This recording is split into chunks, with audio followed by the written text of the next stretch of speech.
much for agreeing to an interview. You are the founder of the World Futures Council, and you have a modest office here in London, and you contemplate the future of the world and seek ways to improve it.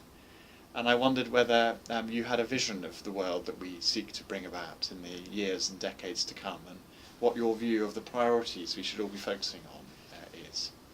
Well, I believe we're going to obviously have a shared future because we share the planet. But I'm always very hesitant that people talk about our common future, because I think there are going to be lots of different futures. And one problem we've had is this idea that there's the same future for everybody. You know, it's called globalization. It's basically the Western model, which is going to spread worldwide, global consumerism. And I think many people don't find that very, very inspiring, to put it mildly.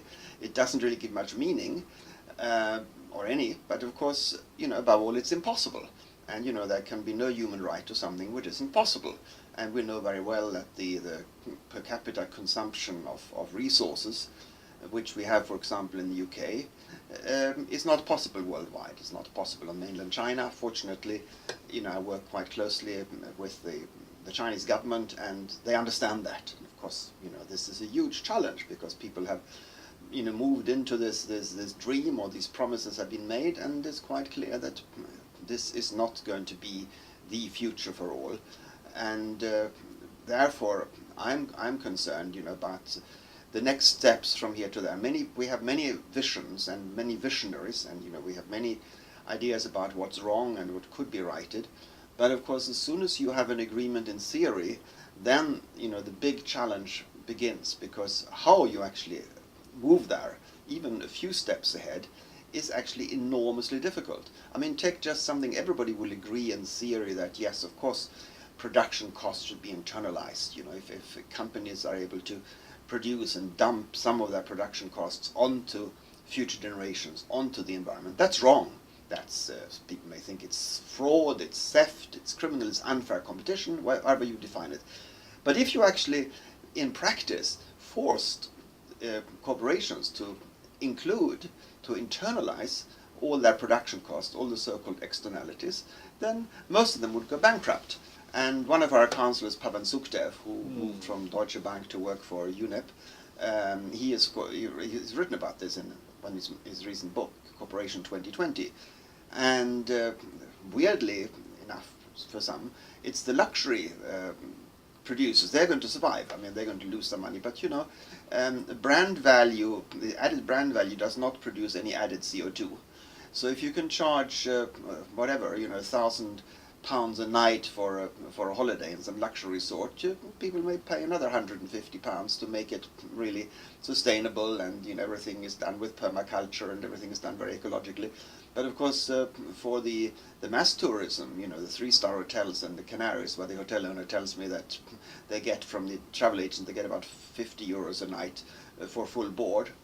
They of course can't add the €150, £150, and that's where the huge challenge comes. There are certain things which are just not going to be possible, and the idea that but we all have the right, everybody has the right to have a car, everybody has the right to do what somebody has done. Well, but that's absurd. I mean, this is not to do with elitism, but not everybody can have a penthouse overlooking the Thames. Not everybody can have a villa, like lakeside villa. And so economists have always known that these are sort of positional goods. And under communism, of course, these lakeside villas became holiday resorts for the workers, and people shared them. And so we're going to move to a sharing future. That, I think, is quite clear, because we have a planet with limited resources. Many things are not limited. I mean, people always talk about the first report to the Club of Rome, limits to growth, but they don't remember the second report often, which was called No Limits to Learning. There's no limit. There are no limits to the number of skills, languages, etc. we can learn, and there is a futurist based in Hong Kong called Chandra Nair, who has an organization called GIFT, Global Institute for Tomorrow, who advises the Chinese government.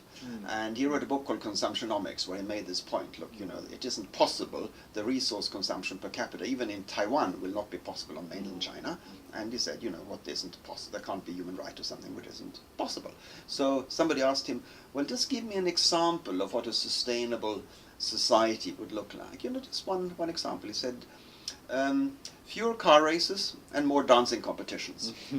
And I thought that was very interesting because, of course, if you look back at England, at the UK during the Second World War, that was exactly what, you know, the government fostered. You know, much more local entertainment and much less traveling, and you know, some of us will still travel, but in different ways. But the idea that everybody that will just have business as usual, we have to find some way of getting back to this fool's paradise of the pre-2008 financial crisis. This is still, you know, what our political leaders, they can't see beyond that, but it's impossible.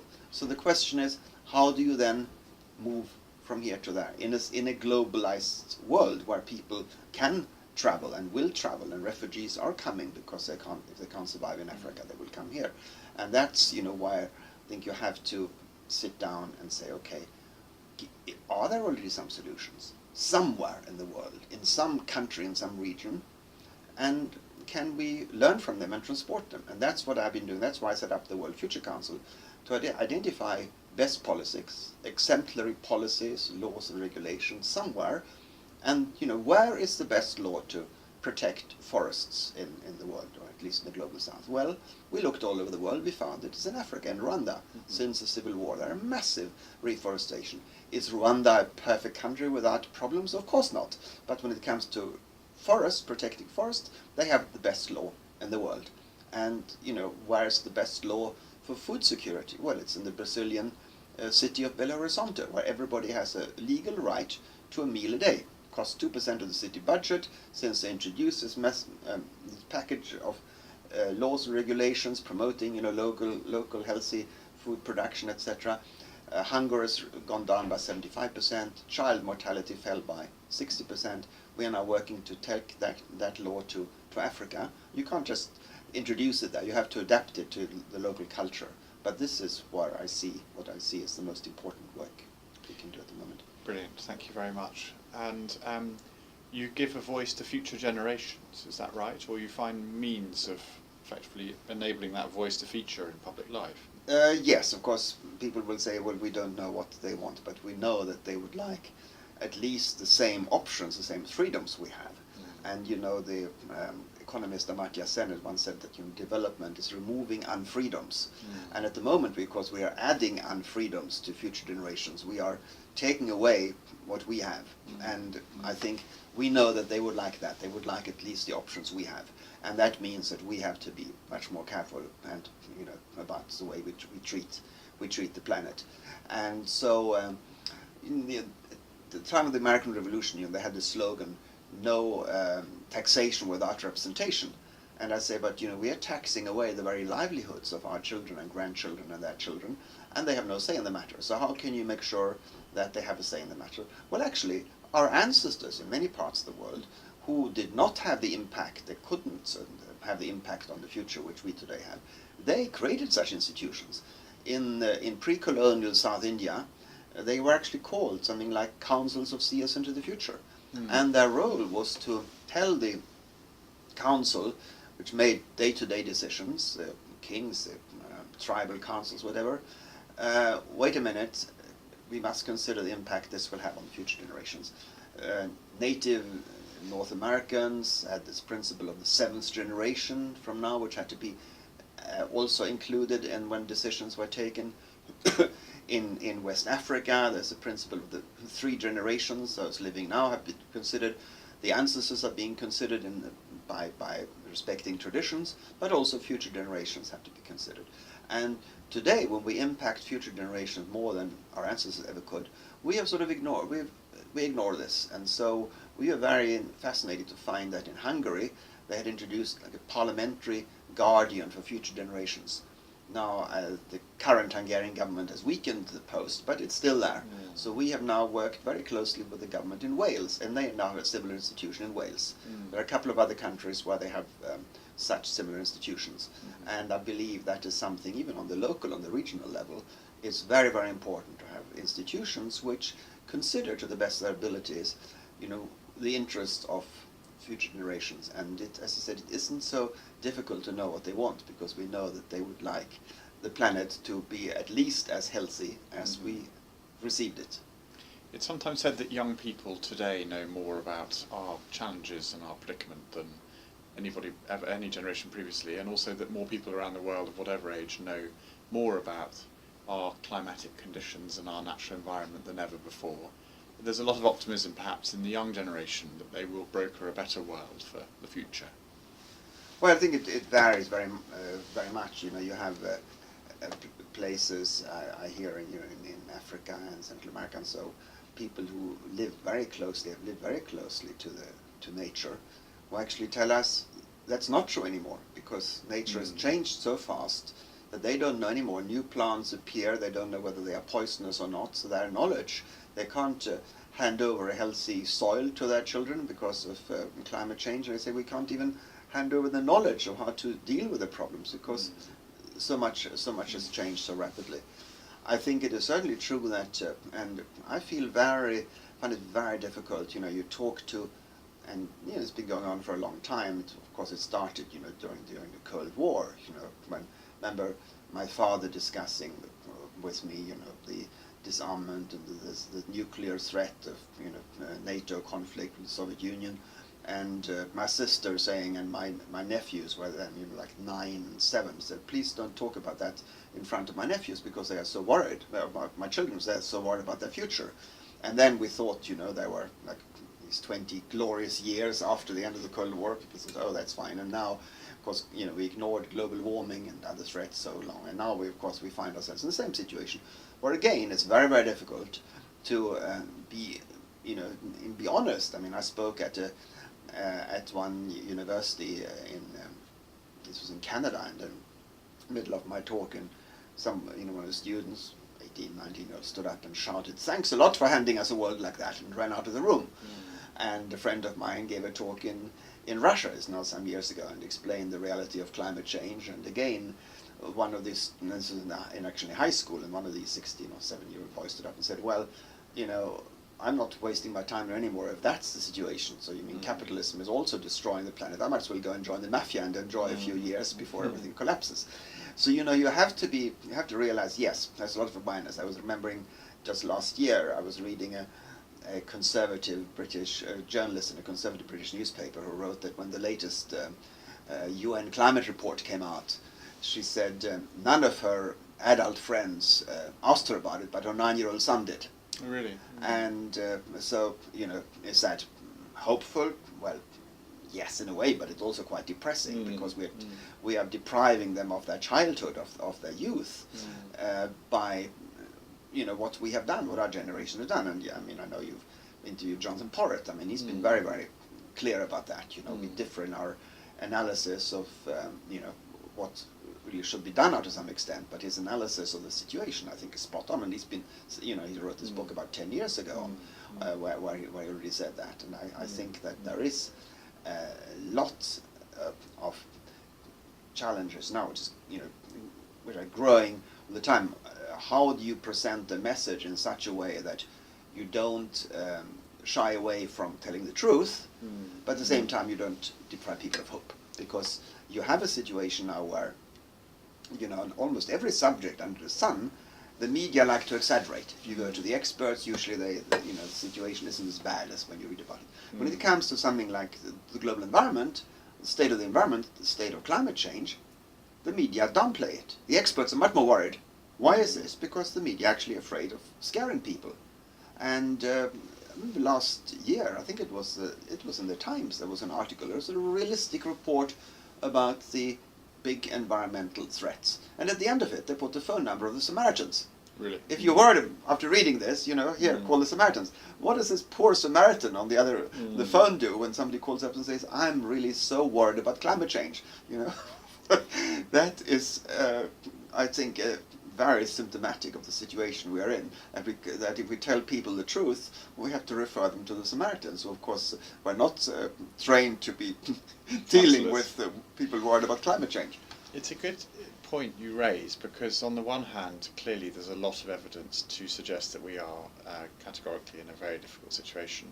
And yet, if you focus on that and on the facts of our current predicament, it's not very empowering. And the book I'm trying to write is purposefully optimistic. It's saying, clearly we are in this very difficult situation. We're at a crossroads, humanity's at a crossroads, but we know what we need to do, and we just need to get on and do it. In 2015, you know, we had SDGs and the Paris Agreement. We have a blueprint for a better world. We just have to act, and act fast, and empower people to do that. Yes, well, I mean, yes and no. I mean, the SDGs, obviously, the first time the whole countries agreed on this, but of course, once you start going, the devil is always in the detail. And I mean, the problem is that if you say, oh, well, two big issues in the world, one is sort of inequality and poverty, and the other one is the environment, well, of course, there are different SDGs dealing with these, and they are in diametrically conflict. And there are a number of studies which have been done on this recently, because the poverty eradication SDGs still say, well, the solution is growth for everybody, not just for the poor, which is understandable, but for everybody. There's no such thing as enough. And so the rich will continue getting richer, and the poor will sort of, maybe get 1 or 2% more. Anyway, the whole trickle down, it's still the trickle down model. And somebody sat down and worked out that for this, until the poor have reached the kind of European middle class standard, which apparently is the global goal, the rich will obviously become much, much richer, and the planet, you will require several planets for this. So it's the poverty reduction SDGs are impossible, and they're going to destroy the environment long before they've been implemented. And the environmental SDGs are very good, but they are they're in a vacuum, and that is why I always find this is very fascinating when people come with all these, they know what to do in theory, and as I said, okay, so in practice, if you had necessary power tomorrow, what would the first thing you do? And, well, of course, there are so many issues that, no, you have to prioritize. It's the first thing. Very few people like to prioritize. NGOs don't like to prioritize, Oh, you've forgotten this issue, you've forgotten this issue, you've forgotten this issue. And I said, no, I haven't forgotten it. You just need to prioritize. And, I've been working lately on money, because the biggest impediment to, if you come up with some ideas, always, who's going to pay for it? There isn't enough money. And to convince people that money is a human construct, that you can print money, and if you use this newly printed, now electronically produced money, to use underutilized resources, unemployed, partly employed labor, unused productive resources, to produce new goods and services, then that's not inflationary. But of course you need to focus, because we don't have unlimited resources. We need to make sure that we move to, for example, 100% renewable energy. Why is that so important? Because not only are we wasting through climate change, we're wasting our planet, we're destroying our planet, not only wasting sort of resources, we're also actually wasting renewable energy, because every day the sun shines. The sunshine of today you can't harness anymore tomorrow. The wind of today you can't harness tomorrow anymore. And so we worked out for the first time, nobody's done this before, what are we actually losing? We found that this is several billion pounds a year. How can you calculate that? Well, actually quite simply, you calculate the non-energy uses of these fossil fuels. You say, well, our children might want to have a petrochemical industry, they might have found ways to use these fossil fuels, fossil fuel raw materials, but we have burnt them. Well, we have burnt them completely unnecessarily, because we could already have maximized use of the sun. There's so much, as we know, there's so much sun and wind and other energies, But some narrow calculations tell us that that is uneconomic. But of course they don't include, first of all, they don't include climate change, the destruction. They also don't include the fact that we are wasting natural energy. We're wasting solar energy. Now they do it when it suits them, when somebody is profiting from it. If you have a coal mine, for example, and say, we're going to close that down because it damages the environment, it damages the climate. Then they will calculate and say, you realize that coal mine could have produced coal for another 30 years. You have just destroyed industrial capital of so many millions. and we're saying you're destroying natural capital of billions. So you see, I think it was Nicholas Stern who said that the climate change is the biggest market failure ever, but I think he also said it's an accounting failure. And this idea that we are ruled by the bottom line, but of course the bottom line depends completely what you include and what you leave out of the top line. And we are leaving out basically our children's future. We are leaving out a healthy planet. And that, I think, is where we have to start. And then what can you do? Well, as I said, monetary reform is one thing. Corporations need to serve the common good. There are models for that. They actually came out of the USA. Many of these good ideas actually come out of the USA, not on the federal level, as we know, but on the state level. And like these so-called benefit corporations, which people are now finding out about here. This is developed in a few U.S. states: state of Vermont, state of Maryland. The best law for environmental education we found in the state of Maryland, because it's compulsory for secondary school children. And of course we are saying it's also extremely important for economics students, for business schools, to teach people that nobody should come out of any course without being ecologically literate. And so we're taking now this Maryland law to Europe and helping to introduce it here. So it's actually quite difficult. It's quite difficult to fund, because people don't, there's a cynicism about politics and policies and things like that. But actually the quickest way to change something is actually to get a law introduced, because most people, obey the law. So that is why we have focused on that, and I think it comes back to what you said, how you can actually encourage people, how you can tell the truth about the situation, and even if it's very dire. But then, people say it's hopeless, and you said, no, well, actually, what is your main interest? Is it this food security? Then you tell them about the law in Belo Horizonte. Is it, well, everything seems to be blocked, by the economists? Then you tell them that there are actually economists who have worked out different ways of doing things as many years. Am I right in thinking that your future envisaged is one without nuclear in any form, military or civilian? Yes, and the reasons are actually quite simple. I mean, nuclear weapons are not weapons; they're instruments of mass destruction. I mean, the idea that you can deter anybody with a nuclear bomb is of course an absurdity. I mean, when you look at the I gave a talk recently and at a conference where I said, you had one of these dictators in Asia, and there was this horrifying quote from him that he would he would kill a couple of hundred people to keep peace in his republic, but at the same time, the prime minister in this country can say she's prepared to kill hundreds of thousands, probably millions of people by pressing the nuclear button. And this is regarded as stateswoman-like, and the leader of the opposition is castigated, attacked furiously, even within his own party, for saying, I would never start a nuclear war. I mean, of course, if you think about it for a couple of minutes, of course, completely nuts, because you cannot think of any eventuality. I mean, even George Bush didn't start a nuclear war after 9/11. So even after 9/11 in London, to take the worst possible imaginable scenario, would a British Prime Minister start a nuclear war?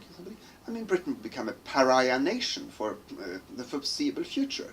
The idea that there is any role for nuclear weapons in a sane world is crazy. And unfortunately, we have now started a situation, where other nations, of course, think that this is like Britain has a nuclear bomb because it's, say, oh, this makes us a big power. We can, if we give it up, we might not have our seat in the UN Security Council. I mean, it's completely crazy. And so, of course, you find the Israelis and the North Koreans, etc., and also wanting the nuclear bomb.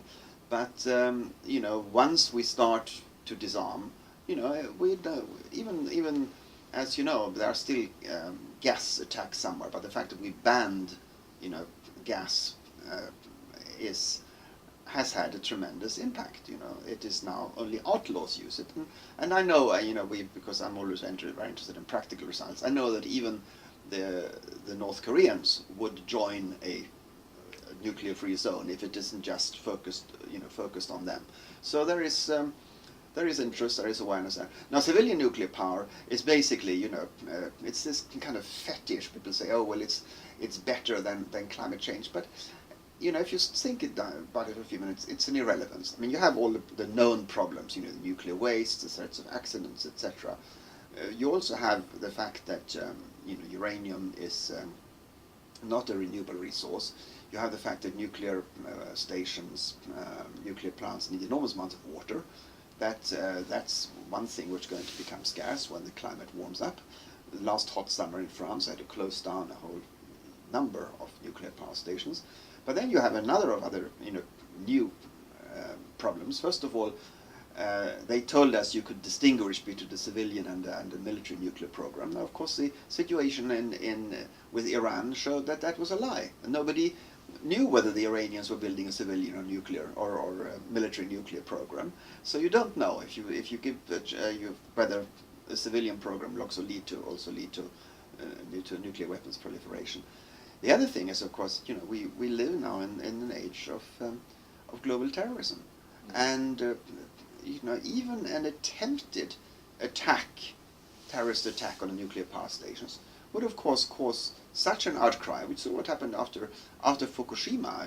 It wasn't that people thought they would have a tsunami in Germany, but the German government said people don't trust nuclear power because the experts have told them one thing and it's something which they said was impossible happened. So suddenly, it had a huge impact. A terrorist or even an attempted terrorist attack would of course have a similar impact. There would be such a huge outcry. They would have to close down, in most countries have to close down the nuclear power stations the next day. And it is an irrelevance. If you want to have an impact on climate change, you'd have to build so many nuclear power stations in so many countries.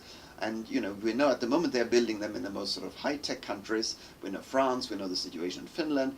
Huge cost overruns, huge unexpected security problems, not just in France.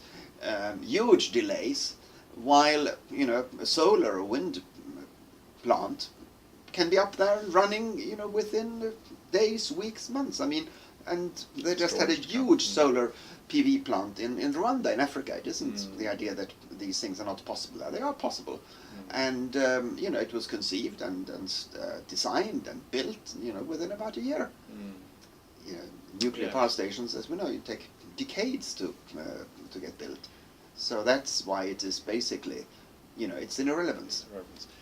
If you were sort of describing the world that we wish to see, what sort of thing, what would you really focus on? What are your sort of priorities?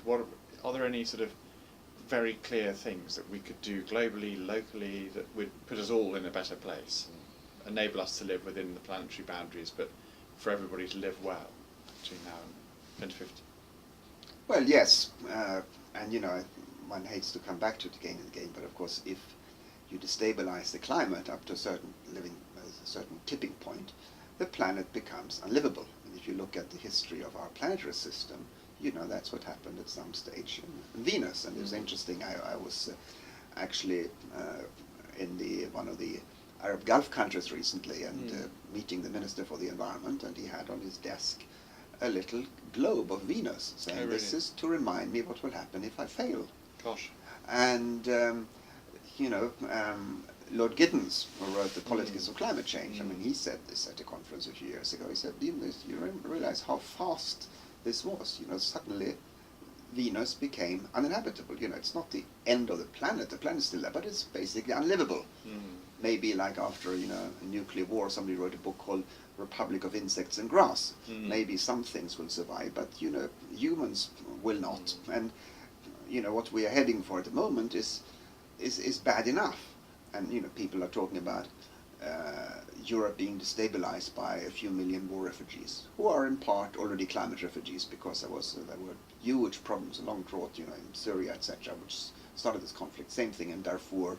But in Africa, the former head of the International Monetary Fund, Michel Camdessus, said a couple of years ago, after a long study tour in Africa, that he was concerned that hundreds of millions of Africans would come to Europe. And even if 50% don't arrive, I mean, even half of them arriving, of course we would have failed states, not in Libya. We hear about Libya being a failed state. We would have failed states in southern Europe. They would come north. There'd be no way you could stop them. And that is why, reversing climate change, providing, water, food, jobs in Africa, which is going to be a huge challenge. But you know, I know enough people who say it's possible. You can reverse desertification. You can work on, you know, healthy agroforestry. You can, you know, as we know, there's more than enough sunshine there.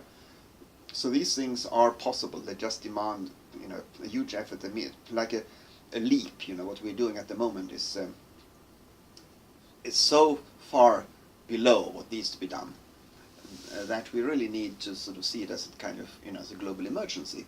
And of course, it connects with so many other things. You know, the biodiversity, the oceans, the acidification, and that is why, you know, I start with the climate, because if we don't solve that, it doesn't really matter, because the climate is global. Everything else is, you know, is regional in a way compared to that. And clearly, you know, most of us live in cities, and if we can't, you know, breathe the air anymore, so the environment, yes, because without the environment, you know, a healthy environment, there is no life. And yes, global growing inequalities, you know, poverty is a huge challenge, and I think that's why people are turning away from the system, all the promises they've been made, because globalization may, on the whole, if you look at the global bottom line, have provided economic benefits, but you know, people don't live globally, people live locally.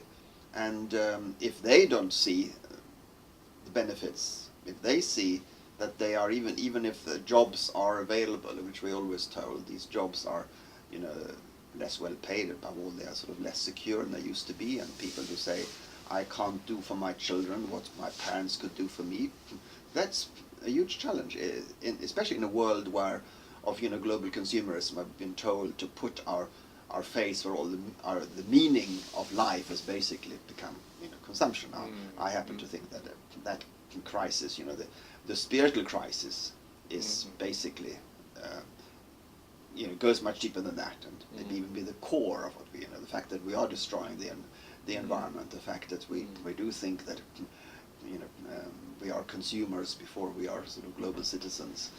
That is a huge challenge, and we need, therefore, to, you know, we need to tackle this constant creation of wants and learn to share. We have a shared future on a planet of limited resources, as I said, but with many things which are not limited. You know, we don't have to share the number of languages we can learn. You know, we don't have to share the musical instruments. We can share the instrument, but we can all learn to play them.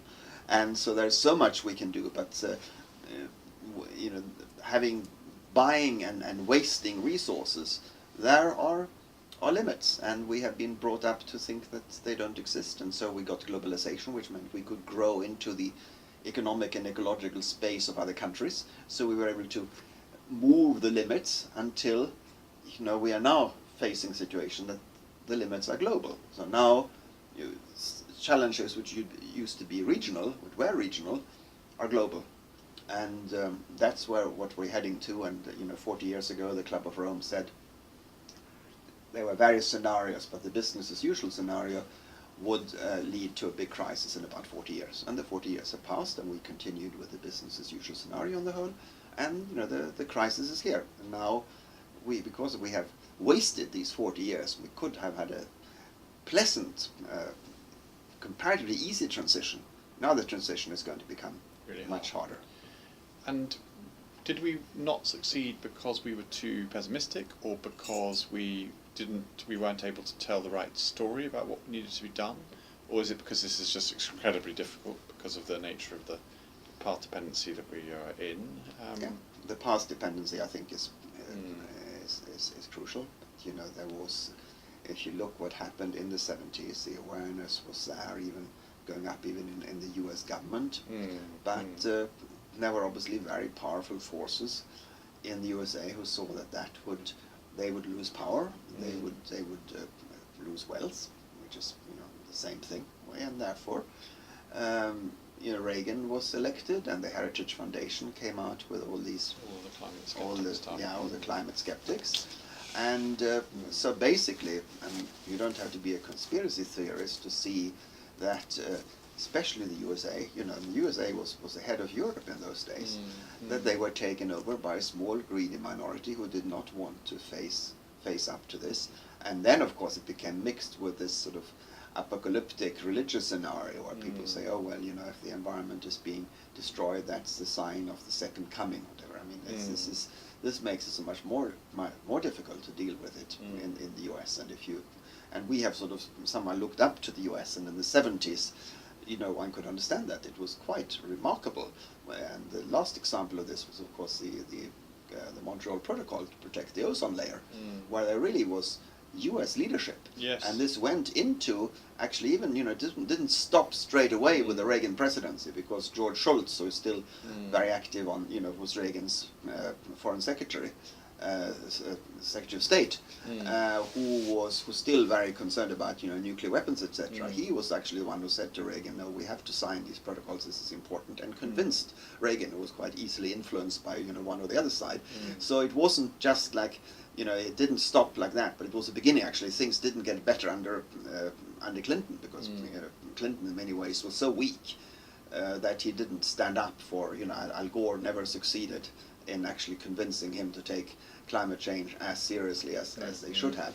There were, you know, some agreements and things like that. If you look at the how huge the issue is, how big the issue is, and you had somebody there who was vice president who understood this, and he was not able to get Clinton to actually take serious action. And since then, of course, I mean, Obama has been extremely weak, and now, of course, you know, we are facing a huge backlash, and how far it'll go, you know, we don't know, because I mean, some U.S. states again are very progressive, have moved much ahead. Some U.S. cities have moved much further ahead, and whether Trump can reverse all that, of course, is questionable. Obama's done so much, but it's true that he has been constrained. But I suppose to conclude then, I mean, in light of all that you know and all that you've studied, and all that you've reflected on, you know, what gives you the best grounds for hope, and, you know, what's the best case scenario that we can really aspire to, and how do we bring it about, and you know, what's the best grounds for optimism? What can we hang on to as we all try and do our best to bring into being over the coming decades a better world, a more sustainable world?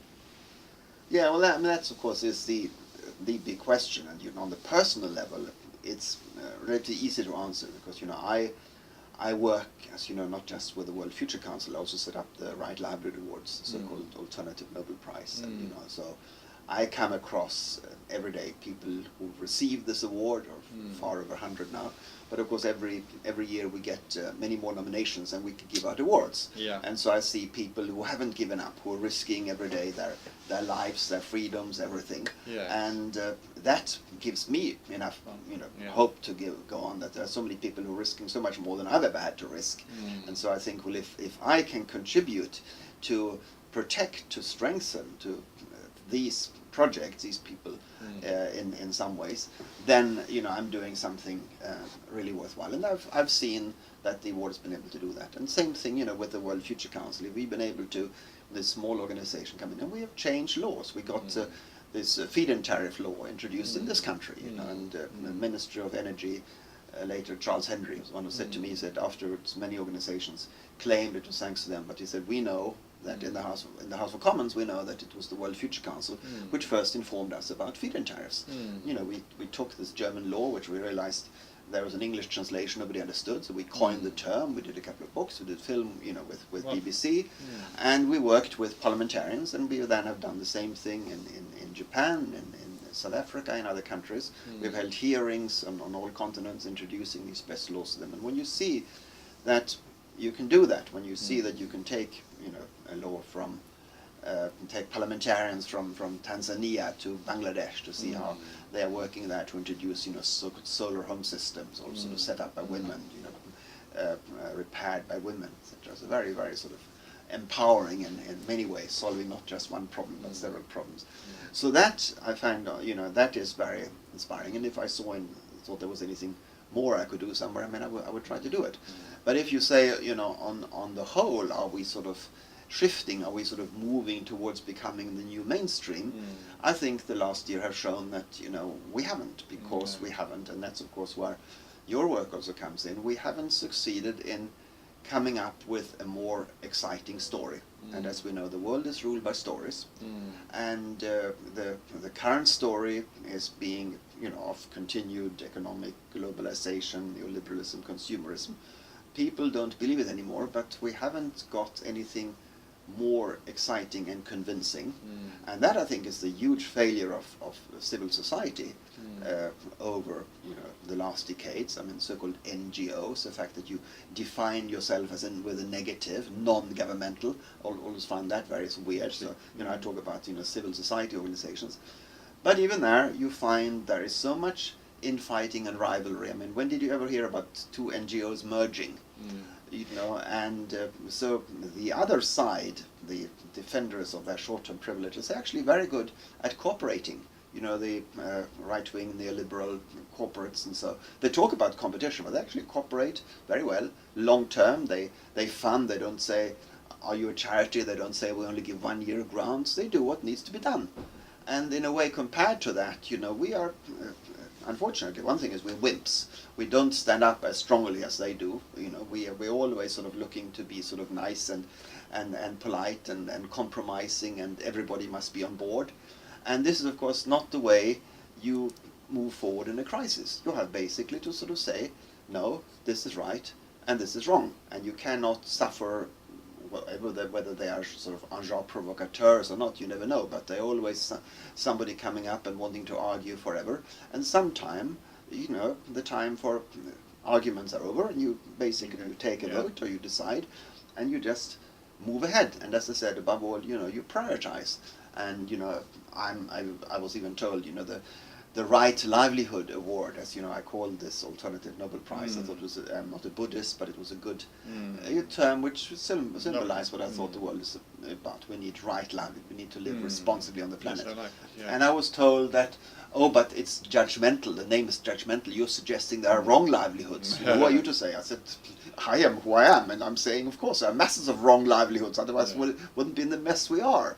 And the World Future Council is a rather presumptuous title, but I saw that is what the world needed, and so I tried to fill it, and I tried to bring together what I always try to bring together, as broad a spectrum of persons as possible. I'm not interested in just having people who respond and of one opinion, but at the same time you realize that there are nutcases out there. There are people who are part of the problem, and you have to then stand up and be very, very firm and very strong as the other side is. And so that is why I think we have failed, because civil society has been too ready to listen forever. This idea, I mean, you saw there was this idea to create a sort of new story. We need a new story. There was a new story summit held in Findhorn a couple of years ago. Oh, right. And I worked with them before, and Findhorn is interesting because it's a spiritual, intentional community up in Scotland. But at the same time, they have over the years built a very interesting international network which goes far beyond what they began at. I mean, Christiana Figueres has been to Findhorn several times. So they worked closely with the UN. But I noticed that it was impossible to prioritize, because everybody who wanted to speak had to speak. And in the end, again, you had hundreds of stories. But people don't want hundreds of stories. They want one story. So you have to basically have a step-by-step approach, and you're going to lose some people along the way. But you're going to, I think, win many others, because they're going to hear a message. And this message has to be very clear and concise, and has to be a message which also gives us all a role, but it has to focus more on the how. We agree what's wrong, we agree what's right, we agree we want to go, but how you actually get there, that's a huge challenge, and that's what I'm working on. Fantastic. Well, thank you so much, Jakob. I will look forward to studying the literature you've kindly given me, and drawing on the Right Livelihood Award and all that you've learnt in my book. So thank you for the bracing interview and for all that you've done and continue to do, and I hope we can keep in touch. Yes, well, thank you. Well, actually, it's all, I never believe really in coincidence. And it's very interesting that you should come what you're talking about, because we have, the Global Policy Action Plan basically brings together the most important policies and most important areas we could find. And as I said, you'll find on this website, futurepolicy.org, and which is constantly being updated. You'll find them sort of describing in great detail and in the brochure. But I've also been thinking about this idea of a book, and the idea with the book is to bring together the policies in an inspiring way and link them to a story.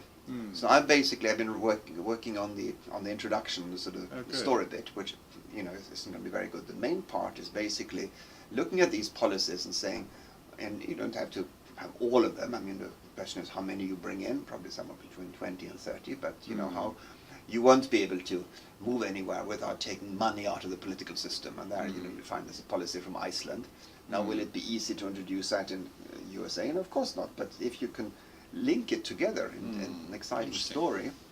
And that's we still haven't actually identified an author for this. So okay. well, thank you very much. Take a look and that's very kind. See what you think. Because I had a German environmental lawyer, but I realized she's very good at writing about environmental law, but she didn't have the vision. It's a combination of actually understanding policies and how policies can inspire. Martin Luther King said, laws don't move the heart, but they restrain the heartless. And at the same time, the story. I mean, the story is absolutely key. There are a couple of books. I know, George Monbiot is writing a book. I haven't. Yeah, but I'm looking forward to seeing that. The new one. Yes, it's coming out in March, and he's calling for input, but at the same time, it's quite difficult to reach him at this stage. I don't know exactly what his perspective is, but it sounded quite interesting. And then, of course, the Club of Rome produced something recently, but it wasn't by Jürgen Randers. I didn't find it very inspiring. And the other person who, Guy Dauncey. Yes, I've just heard about him. He's also working on a book, and he's quite interested in our work on money. Oh, good. I think I've heard he's a British futurist living in British Columbia since many years. He published something on this. Yeah, so he is a good person. Thank you. You're right to remind me of that. To interview. Thank you. Well, thank you so much, Jakob, and all the best, and we'll keep in touch. Yes, thank you.